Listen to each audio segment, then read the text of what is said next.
I have recorded this episode like 2 times maybe. I've recorded 2 different episodes tonight, and I didn't have my microphone on for either of them.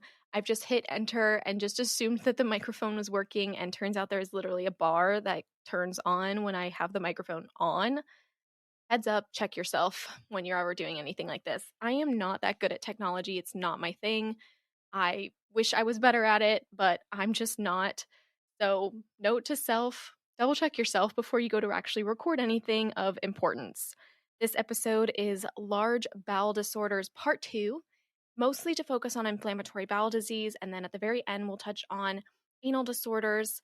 Of course, I am now adding my little tidbit of study tips, I guess. I wanted this little segment today to be about ways to maximize your time when you're studying or throughout your day.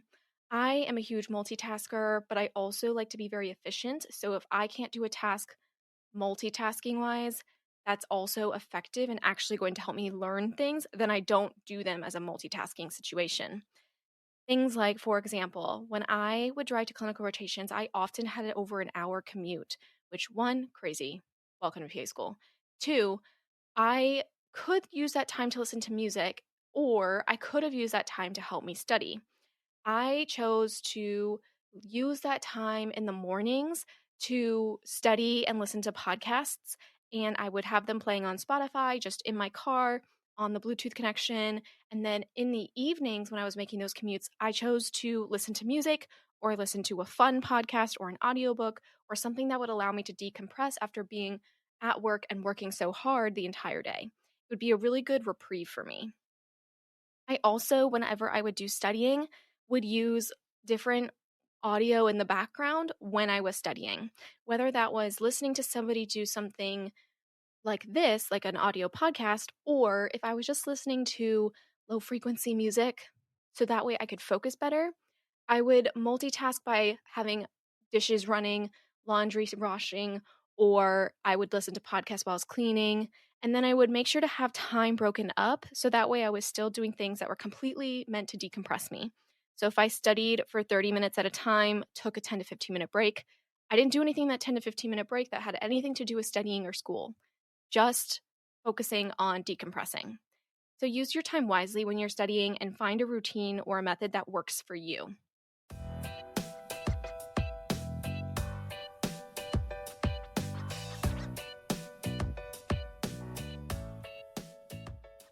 Inflammatory bowel disease is a umbrella term for a chronic inflammatory condition of the GI tract, which goes through cycles of exacerbation and remission.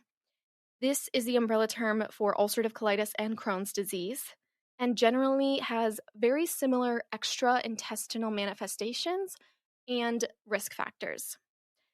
Risk factors are really that this occurs primarily in Caucasian patients, and the onset is between 15 to 35 years old. There is a genetic link. Up to a third of pediatric IBD patients have a family member with IBD. Interestingly, smoking can be protective in ulcerative colitis, and the Western style diet, or the diet that we eat here in America, is associated with an increased incidence of Crohn's disease. Smoking and UC may be protective. We talked about the diet, and also some medications may be associated with an increased risk like NSAIDs or oral contraceptives. As far as extraintestinal manifestations go, these are seen both in ulcerative colitis and Crohn's disease, so I'm going to mention them here. You can have everything from GI infection type symptoms, aphthous ulcers, granulomas, rheumatoid arthritis, anterior uveitis, fatty liver disease, vitamin deficiencies, increased risk of thromboembolism, and much, much more. These patients also have high risk of complications such as bowel obstructions, toxic megacolon, fistula development, or even increased cancer risk. Ulcerative colitis is what I'm going to talk to first, and then we'll compare and contrast that with Crohn's disease. Ulcerative colitis is inflammation that spreads proximally and continuously from the rectum. So, this one is limited to the colon, starts in the rectum, and progresses proximally and continuously. Super important, we'll get to why later. Protective factors, smoking, and an appendectomy.